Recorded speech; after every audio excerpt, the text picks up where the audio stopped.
एक बार एक धनवान परंतु कृपण व्यक्ति था। यद्यपि उसने खेती करने हेतु बनिहारों को नियुक्त कर रखा था और बनिहार पूरे वर्ष उसके साथ रहते थे, कभी भी बाहर नहीं जाते थे। लेकिन एक बार वे वर्ष के मध्य में ही कार्य छोड़कर भाग गए। जब ग्रामीणों ने बनिहारों से पूछा कि अपना बरस भर का कमाया हुआ मजदूरी छोड़कर क्यों भाग गए, तो उन्होंने उत्तर दिया, हमारे स्थान पर तुम ये करना चाहोगे। वर्ष के व्यस्त समय में वह हमसे बड़े प्यार से बात करता है, अच्छा भोजन देता है, लेकिन जब अनाज इकट्ठा हो जाता है तब हमें भूखा रखने लगता है। इस वर्ष सितंबर माह से हम लोगों के पास खाने के लिए कुछ नहीं है। ग्रामीणों ने कहा, ये तो अच्छा काम किया है, एक जन मजदूर झिड़की सुन लेगा लेकिन भूखे कैसे रह सकता है। हम सभी अपना पेट भरने के लिए ही कार्य करते हैं, भूख सबसे निकृष्ट व्याधि है। कंजूसी का वृतांत बनिहारों ने पड़ोस में और आसपास सभी ओर फैला दिया कि वहां बेगारी करना पड़ता है, इसलिए उसे आसपास से कोई बनिहार नहीं मिल सका।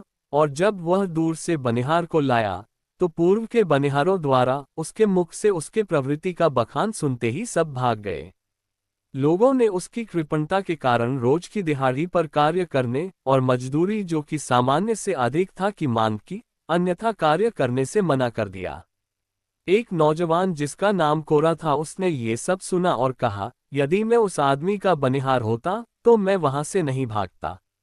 मैं उससे अच्छा वेतन प्राप्त करता। उससे पूछो, यदि वह बनिहार चाहता है और हाँ कहता है तो मुझे उसके पास ले चलो। वह व्यक्ति जिससे कोरा ने यह बातचीत किया था, उसने उस कृपण व्यक्ति को सूचित किया कि कोरा नाम का बनिहार कार्य हेतु स्वयं की नियुक्ति की अभिलाषा रखता है। इस प्रकार कोरा को लाया गया और प्रथम तो उन्होंने हड़िया पिया और उसके बाद बातचीत आरंभ किया और कंजूस ने कोरा से पूछा कि तुम पूरे वर्ष कार्य करोगे, बीच में पलायन तो नहीं करोगे। कोरा ने कहा, यदि मजदूरी संतोषप्रद मिलेगा तो वह ठहरा रहेगा। मालिक ने कहा, जब मैं तुम्हारा कार्य देख लूंगा तो तुम्हारा मजदूरी निश्चित कर दूंगा। यदि तुम कार्य कुशल हुए तो मैं तुम्हें 12 काट चावल दूंगा और यदि तुम औसत दर्जे के श्रमिक हुए तो 9 या 10 काट चावल और कपड़ा अलग से दूंगा। तुम्हारी मांग क्या है?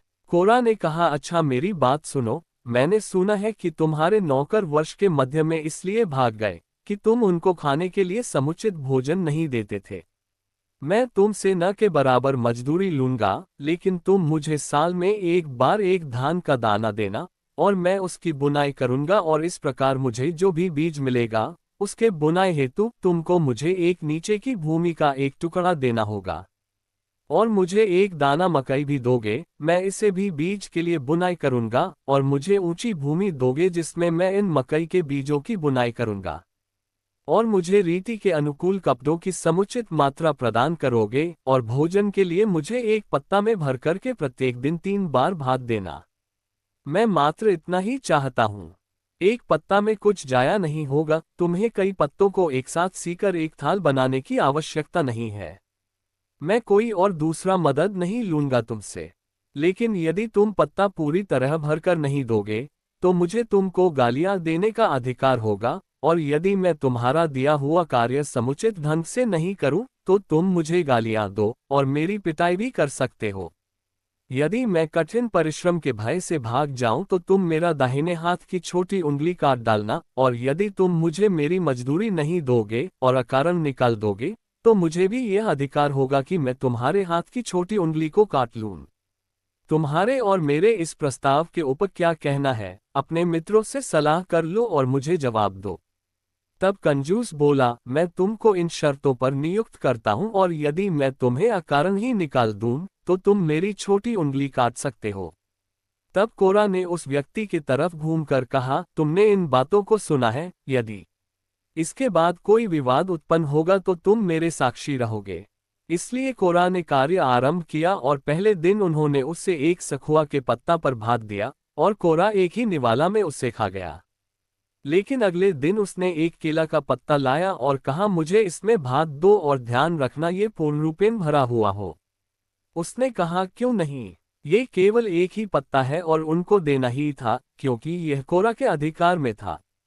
इसलिए वह अपनी इच्छानुकूल यथेष्ट आहार ग्रहण किया और प्रत्येक दिन कोरा केला का पत्ता लाता था जब तक कि उसके मालिक की पत्नी इससे तंग हो गई और अपने पति से बोली, तुमने ऐसा नौकर क्यों रख लिया है?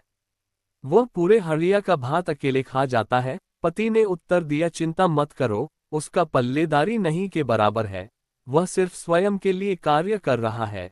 इस प्रकार कोरा को पूरे वर्ष एक केला के पत्ता में भरकर भात मिलता रहा, और वह भी अपने कार्य के प्रति कभी अकर्मण्य नहीं था, इसलिए वे कार्य के परिणाम में कभी भी कोई त्रुटि नहीं निकाल पाए। और जब संवत समाप्त हुआ तो उन्होंने उसे एक दाना धान और एक दाना मकई उसके पारिश्रमिक स्वरूप दिए। कोरा उसको भी सावधानी से रख लिया, और उसके मालिक का पुत्र ये देखकर हंस पड़ा और कहा, ध्यान रखना, इसे गिरा मत देना या चूहा को मत खिला देना।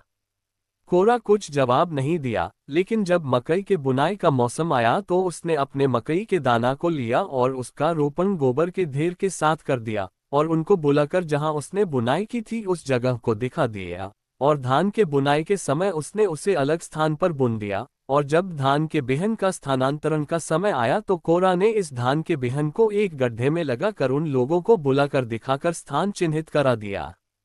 जब मकई पककर तैयार हुआ तो पौधा में 2 गुल्ला बड़ा और एक छोटा गुल्ला लगा हुआ था, और धान के बीच से अनेक धान की बालियां निकली। और जब फसल पककर के तैयार हो गया तो उसने उसे काटकर के पौधे की पिटाई करके उससे एक जोड़ा धान मिला, और उसने मकई और धान को बीज के लिए निकाल कर अलग रख लिया। और अगले वर्ष उसने इन बीजों को अलग बुनकर एक बड़ा टोकरी धान और मकई उगाया, और उनको भी बीज के लिए रख लिया। और इस तरह 5-6 साल में उसने कंजूस के अच्छी उपज वाली सभी खेतों को अपने बीजों को बुनाई के ले लिया, और कुछ वर्षों के उपरांत उसने धान के सभी अच्छे खेत ले लिए। नियोक्ता इससे अत्यंत दुखी था, परंतु उसने देखा कि कोई शिकायत करना व्यर्थ है, और मालिक इतना निर्धन हो गया कि उसको कोरा के नौकर के तरह कार्य करना पड़ा। अंततः कृपण ने गांव के प्रमुख लोगों को बुलाया और उनके सामने रोने लगा, और उनको इस पर दया आए और उन्होंने उसके लिए मध्यस्थता करने का प्रयास किया। लेकिन कोरा ने कहा, मैंने नहीं, ईश्वर ने उसे दंड दिया है, इसने दीर्घकाल तक गरीबों को बिना कुछ दिए कार्य करने को विवश किया है, इसे ये भुगतना ही पड़ेगा। इसके छोटी उंगली को काट डालो और मैं इसके साथ हुए समझौता को खत्म करता हूँ। और उन सभी बनिहारों को बुलाओ जिसके साथ इसने छल कपट किया है, मैं उनका चुकारा करूंगा। किंतु कृपण अपनी उंगली को कटवाना नहीं चाहता था। तब कोरा ने कहा, उसकी उंगली को मत काटो, और मैं उसका आधा जमीन भी वापस कर देता हूँ। कंजूस इस पर सहमत हो गया, और उसने ये वादा किया कि भविष्य में वह अपने बनिहारों से अच्छे से व्यवहार करेगा, और अपने अपमान को कम करने हेतु उसने अपनी बेटी का ब्याह कोरा के साथ कर दिया।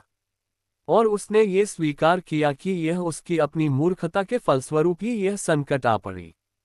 कहानी का अभिप्राय यह है कि अन्याय का आयु बहुत छोटी होती है, शीघ्र ही उसका प्रतिकार करने वाला सामने आ जाता है। दोस्तों, हमें मालूम है कि कहानी पसंद आने पर आप लाइक और सब्सक्राइब जरूर करेंगे, अतः कहानी राज की तरफ से कहानी को पूरी पढ़ने के लिए आपको बहुत बहुत धन्यवाद। हम फिर मिलेंगे एक नई कहानी के साथ, तब तक के लिए फिर से एक बार धन्यवाद होती है।